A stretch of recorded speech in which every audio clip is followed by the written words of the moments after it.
Welcome back to another session and the final session for the week. In the session prior, or the two sessions prior, I made reference to the importance of having the right story and how it's 80%, you might say, psychology or the story you tell yourself, and 20% strategy. And then subsequent to that session, I talked about the importance of breakthroughs and doing something radically different to break that pattern of rituals and behaviors and habits that you have been conditioned into. Um, I like to combine both and talk about how life doesn't happen to you, but life happens with and through you. And that is simply the idea. And perhaps this is a worldview that is different to yours or those who perhaps might be listening to this. We all have to choose the lens through which we see life. We all have to choose a worldview, something that grounds us either morally or philosophically or from a principles perspective. Irrespective of what you choose, those ideas will form your beliefs, and your beliefs will create your reality, and therefore the result you have in life. If you are struggling, if you're not happy, if you find that perhaps you've had enough of a certain uh, output of life, you could make a change. And I like to encourage you to think as follows. Firstly, um, life is neither unjust nor just. Life just is. Number two, built into the existence of life is the understanding and the affection that life has towards each person. Number three, there is an adventure that takes place as we weave different lives together, and sometimes happenstance, chance, luck, good or bad, grace, and destiny plays a role. Number four, you can look to the heavens or you can look beneath the heavens and you can decide your destiny. You can reject whatever has been given to you as cards, and you can choose to play the card and dance to the beat of the drum you play.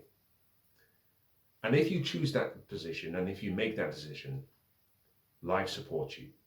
If you don't, life supports you.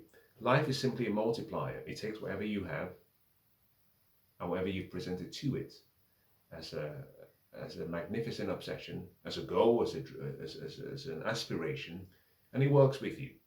It doesn't care whether it's a negative idea or a positive idea. In many ways, life works in the same manner as your subconscious mind. There is the divine goal that life wants, or the universe, or God, if you want to use that.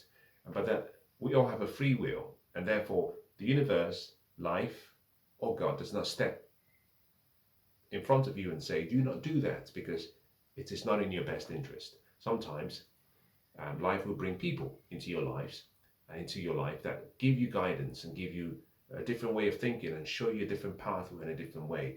But in the end, you get to choose. It's your life. I would say as follows.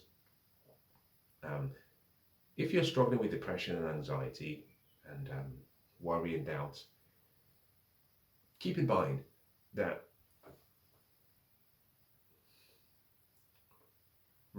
keep in mind that I don't understand your suffering. Let's start with that. And keep in mind that no one will ever understand your suffering. You see, one of the saddest parts of this life we have is that we've been given great gifts. The intellect is a fascinating gift that we have that places us on the same level as angels. In that we can create our world and our environment, and we can use reason, we can use our intuition, we can use our memory, we can use our imagination when we can focus.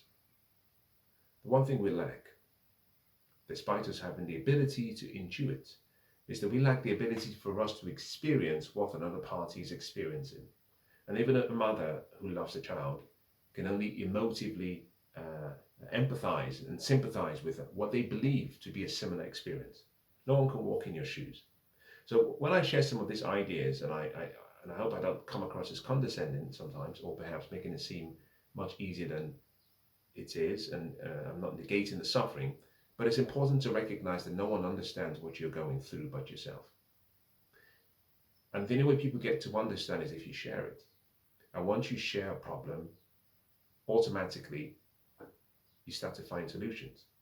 And so in today's session, as I bring it to a close, because it won't be a long session, is simply to say that if you embrace the idea that life is happening for you and it's going to happen through you, it gives you that power, that belief that your suffering is not in vain.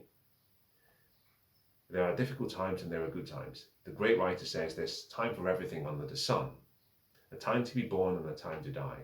A time to bring together and a time to scatter. And perhaps your suffering was for a time such as this. But here is the big but. You've suffered long enough. As the saying goes, you've accomplished this mountain long enough, now turn you north. You've suffered enough. Now bottle it, put a period, and let's move on.